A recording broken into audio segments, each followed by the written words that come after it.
Pablo Mazzilli nos introducía un poco en estos temas, por eso no voy a ahondar en eso. Hablaba de la ofuscación de las aplicaciones, Android. También decía que tenemos la posibilidad de encriptar la base de datos offline. Entonces vamos a pasar directamente a lo que es el GAM. Les voy a contar, se han hecho muchas mejoras en todo lo que es la versión 15, hasta ahora, hasta la versión 16. Esto es un resumen. Esto ya lo tenemos desde la versión 15, es la suscripción a eventos. Seguramente muchos de ustedes lo conozcan, así que no voy a profundizar mucho. Se trata de la posibilidad de poder disparar procedimientos hechos con GeneXus o no, a partir de un evento del GAM. Por ejemplo, el insert de un usuario, la actualización o el delete de un usuario en la base de datos del GAM puede gatillar un evento programado por nosotros. En el caso de insertar un usuario puede servir, por ejemplo, para mantener tanto en la base de datos del GAM como en la base de datos de la aplicación persistido el usuario. Otros eventos son la actualización de los roles de un usuario. Hemos introducido también últimamente en uno de los últimos upgrades de la versión 15 la posibilidad de ejecutar eventos cuando utilizamos el tipo de autenticación GAM Remote, que se ejecutan tanto del lado del proveedor de identidades como del cliente de este proveedor. Bueno, la actualización de roles, el login y el logout también son eventos que pueden ser interesantes que produzcan la ejecución de un evento nuestro a su vez. Y cuando falla el chequeo de permisos también a veces resulta interesante poder disparar un evento nuestro, por ejemplo, para advertir que a un usuario le faltan los permisos necesarios para ejecutar una acción. ¿No? Bien, dado esto, sigo con otra de las funcionalidades que también ya tenemos y capaz que seguramente conozcan, que es el hecho de que podemos contar con menús dinámicos. Esto quiere decir que nosotros creamos el menú y el usuario, según sus permisos y sus roles, va a tener instanciado el menú que le corresponda. ¿No? Si quedan dudas, me interrumpen. No hay problema. Bien. Interesante es que ahora tenemos la posibilidad de autenticarnos con un tipo de autenticación nuevo. Se llama OAuth 2.0, es genérico, quiere decir que cualquier proveedor que está basado en este protocolo puede ser usado como medio de autenticación por nosotros, en particular Office 365, Mercado Libre, Instagram, LinkedIn, Google y Facebook ya contábamos con ellos. Es decir, nosotros ya contábamos con Google, Facebook como tipo de autenticación que utiliza OAuth 2.0. Ahora agregamos nuevos. Estos son los que estuvimos probando, pero no significa que sean los únicos. Puede haber otro proveedor de identidades, OAuth 2.0, hacia el cual podamos nosotros conectarnos o usarlo como medio de autenticación. Lo importante es, como siempre, funciona como Google, Facebook y Twitter también, en el sentido en que ustedes tienen que crear una aplicación del lado del proveedor, se les va a dar ciertas credenciales, y con esas credenciales van y configuran en el GAM ese tipo de autenticación, o OAuth 2.0 con esas credenciales para poder conectarse al proveedor. ¿Ah? Y el login se ejecuta obviamente en el proveedor, es el proveedor igual que Facebook. El login se ejecuta del lado del proveedor y él es el dueño de las credenciales del usuario. ¿Ah? Bien, ahora tenemos la posibilidad de tener más de un mismo tipo de autenticación en un repositorio. Antes no podíamos definir, por ejemplo, dos tipos de autenticación Facebook o dos tipos de autenticación GAM Remote, y ahora levantamos esa limitación. ¿No? Eso implica que seguramente vean, si ustedes ven los ejemplos del GAM, vean que el login ha cambiado justamente para permitir que se pueda uno autenticar, digamos, contra un mismo tipo de autenticación en el mismo repositorio. ¿Ah? Lo que antes era el login Facebook, de esta forma, hacíamos gamrepository.loginsFacebook en aplicaciones web, pasa a ser hoy gamrepository.login, en donde se le pasa el usuario y additional parameters. En los additional parameters nosotros vamos a especificar el nombre del tipo de autenticación. El tipo de autenticación puede estar repetido. puede haber N Facebook en mi repositorio, N tipos de autenticación Facebook en mi repositorio. En los additional parameters yo voy a poder especificar el nombre concreto al cual yo me quiero, el nombre del tipo de autenticación al cual yo me quiero conectar. Esto simplemente a modo de repaso, porque seguramente ustedes hayan visto los cambios si ya tienen la versión 15. 15, upgrade 12, si no me equivoco, u 11. ¿Está bien? En Smart Devices, el login external antes recibía como parámetro el tipo de autenticación. Hoy recibe como parámetro similar a lo anterior, el nombre del tipo de autenticación, además del tipo, el nombre del tipo de autenticación para permitir esa flexibilidad que yo les decía recién. ¿No? Es decir, que van a tener en la base de conocimientos objetos nuevos, SDTs nuevos, que son los que permiten pasar como parámetro el nombre del tipo de autenticación. Importante es que en realidad la forma anterior de ejecutarse sigue siendo compatible con... El login anterior sigue siendo válido, ¿tá? Por compatibilidad. O sea, no tienen ustedes que cambiar los objetos, la programación de los objetos. ¿Hay una duda? Sí. Una pregunta, ¿hay forma de pasarle el repositorio? Sí, a continuación yo les voy a contar. Sí. Vale, gracias. Sí, porque justamente aprovechamos que tenemos nuevos SDTs como parámetros, que incluyen elementos como parámetros, login, para además de soportar más de un tipo de autenticación, más de un mismo tipo de autenticación por repositorio, soportar el hecho de pasar otros parámetros como el repositorio, el GUID del repositorio. Bien. Y es esto justamente. Esto es lo que responde a tu pregunta. Login External Additional Parameters es ese parámetro que yo les contaba y tenés acá la posibilidad de pasarle el GUID del repositorio. ¿Ah? Les explico. En las aplicaciones Smart Devices siempre y seguimos teniendo obviamente la posibilidad de que sean multiempresa, es decir, que se puedan conectar a más de un repositorio. ¿Ah? Para eso lo que tenemos en el servidor es un archivo que se llama connection.gam con una conexión a cada uno de estos repositorios que corresponde a cada una de las empresas. Antes lo que hacíamos para soportar este ambiente era, antes de hacer el login, hacer un set connection al repositorio que corresponde, según la empresa. ¿Tá?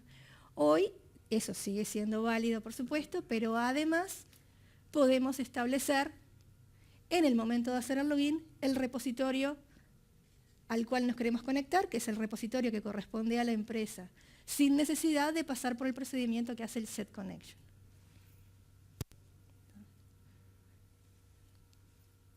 Bien.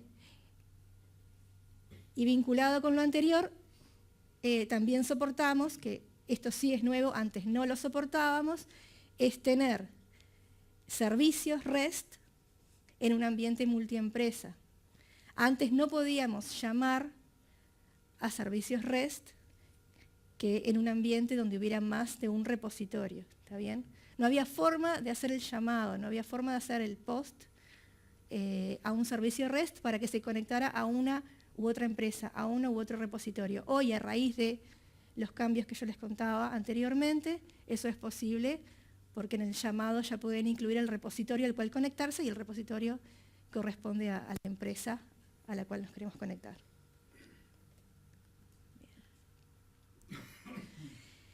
Bien, esto es importante porque muchos lo han pedido, que es el hecho de que en aplicaciones donde tenemos un ambiente de single sign-on, en ambientes de single sign-on tenemos un identity provider y clientes. ¿Ah? Necesariamente estos clientes tienen que tener un GAM y el identity provider tiene su propio GAM. Antes estábamos restringidos a que cada uno de los clientes se conectara a un GAM independiente, a un GAM por sí mismo. ¿Tá? Ahora es posible que todos los clientes utilicen el mismo GAM, la misma base de datos del GAM. ¿Me explico? ¿Sí? Está. Y esto es a raíz justamente de lo que yo les decía anteriormente. Como levantamos la limitación de que se tuviera que tener un mismo tipo de autenticación por un único tipo de autenticación por repositorio del mismo tipo, por ejemplo, solo podíamos tener un GAM remote por repositorio, esa limitación obligaba necesariamente a que hubiera que tener un GAM para cada cliente. ¿Tá? Hoy, como se puede tener varios tipos GAM remote por repositorio, entonces podemos tener la misma base de datos del GAM para todos los clientes en nuestro ambiente de single sign-on. Sí, ya veía la cara de duda. No, de alegría, creo. Ah, bueno, menos mal. ¿Esto reemplazaría el escenario del single sign-on con GAM remoto? Porque se podía hacer... Reemplaza... o sea, se podía tener un GAM con una única base de datos, sí. Los clientes no tener habilitado el GAM No, y no. hacer single sign-on contra ese GAM. No, no es así. Los clientes tienen que tener un GAM. Esto es por cómo funciona. Básicamente cómo funciona es, el cliente, cuando se loguea, bueno, llama a la Identity Provider, el login se produce en el Identity Provider, ahí mismo, porque ahí están los usuarios, etc. Pero después vuelve al cliente y en el cliente se persiste el usuario, sin la contraseña, pero se persiste porque la sesión y el usuario están dentro del cliente. ¿Está? O sea, lo que quiero decir es, no puedes prescindir de un GAM del lado del cliente. Pero hay un escenario en la wiki, que lo tengo implementado, donde no tengo habilitado la seguridad integrada en las KB cliente y tengo un GAM remoto. Sí. Y se implementa el single sign-on de esa manera. De hecho, el login se hace en el GAM remoto, después vuelve a la aplicación cliente. Obviamente hay que programar a mano algunas cosas. Claro, o sea, estaríamos reemplazando eso, digamos. Ahora sería habilitar el GAM en cada cliente y sería automático. Esa es la idea. A ver si te entiendo. Hasta ahora era necesario habilitar el GAM en cada cliente, como decís tú. Lo que hicimos... es que justamente no. Hay un escenario donde se puede hacer un single sign-on, o sea, con clientes que no usen GAM. Claro, pero que puede ser para aplicaciones, por ejemplo, sí. no GeneXus. Que es como lo tengo implementado yo, por eso entiendo. digo, Sí, ahora lo podría hacer de esta forma. No, porque es necesario, sigue siendo necesario que el cliente tenga un GAM. Lo que hoy estamos introduciendo es la posibilidad de que todos los clientes usen el mismo GAM. Antes, si vos tenías 10 aplicaciones, cada aplicación tenía que tener su GAM, su base de datos de GAM, lo cual era un estorbo porque, claro, había que mantener 10 GAM. No, está bien, es lo que yo digo, o sea, yo tuve que implementar un GAM remoto y programar a mano algunas cosas. Sí. Ahora habilitando en los clientes GAM y diciéndole que utilicen la misma base de datos del GAM remoto, perfecto, sí. Podría implementarlo de esa manera, a eso voy. Está bien, te entendí. Ese es el segundo escenario, está bien. Es usar una sola base de datos, el Identity Provider, que use su GAM y que todos los clientes usen el mismo GAM que la Identity Provider. Correcto. A eso me refería. Sí, disculpa que no te había entendido. Está perfecto. Esa es otra posibilidad, exacto. Bien. ¿Hay alguna otra duda? Acá siempre necesariamente usamos la funcionalidad de impersonate. No sé si saben qué significa impersonate, es tener la posibilidad de que tengamos dos tipos de autenticación, ¿ah? Pero que siempre se instancie una de ellas. Impersonate se usa, por ejemplo, si queremos que dentro de nuestra empresa, estando en la intranet, los usuarios se autentiquen de forma local, pero por internet, por fuera de la empresa, se autentiquen por otro medio, puede ser por un web service, por ejemplo. Lo importante es que queremos que siempre sea un usuario, un único usuario. Entonces, cuando se autentican por web services, ese usuario impersona al usuario local. Siempre termina siendo un usuario local. Eso es impersonate. Y en este tipo de escenarios que estábamos hablando contigo también, es necesario usar el impersonate. ¿Ah? Es necesario que si tenemos, vamos a tener la base de datos del GAM con N tipos de autenticación GAM remote, tenemos que seleccionar un tipo de autenticación GAM remote, un tipo de ellos, para que todos los usuarios sean impersonados con ese tipo de autenticación. Realmente es complicado entender así al vuelo, pero está todo documentado. Está todo bien documentado y cualquier duda, yo estoy a las órdenes, por supuesto, pero está todo bien documentado en el wiki. Era simplemente el objetivo para que vean las cosas nuevas que tenemos y la posibilidad que tenemos de las nuevas posibilidades que tenemos ahora. Pero el detalle en sí es complejo de explicar a fondo realmente acá. Bueno, con respecto al usuario anónimo, el usuario anónimo también ya saben lo que es, les cuento rápido. El usuario anónimo se usa en Smart Devices y nos da la posibilidad de que el usuario pueda entrar como anónimo justamente, pero cuando se registra, que se registra quiere decir que se loguea por primera vez, toda la información que había quedado asociada al usuario anónimo se incorpore en el nuevo usuario, ¿tá? Que se está registrando. Antes estábamos limitados a ciertos tipos de autenticación, ahora, esto también fue bastante pedido, un usuario anónimo, cuando se registra con tipo de autenticación Facebook, Twitter, Google, GAM Remote o WOW 2.0, digamos, va a funcionar también. Es decir, va a incorporar todo lo que es el usuario anónimo, todo lo que estaba en la información del usuario anónimo va a quedar incorporada en este nuevo usuario. ¿Tá? E Impersonate también se extiende a nuevos tipos de datos. Antes no podíamos impersonar con algunos tipos de autenticación, perdón. Ahora sí es posible. ¿Tá? Facebook, Google, Twitter, GAM Remote, WOW 2.0. Y bueno, por último, la GAM Deploy Tool. Esto también es una funcionalidad que se ha solicitado bastante, que es la posibilidad de ejecutarla en ambientes que no sean Windows. Hasta hoy teníamos la GAM Deploy Tool Command Line y una con interfaz gráfica que solo funcionaba en Windows. Hoy tenemos una GAM Deploy Tool sin interfaz, es Command Line, que funciona en Windows, por supuesto, y funciona en ambientes Unix, ¿ah?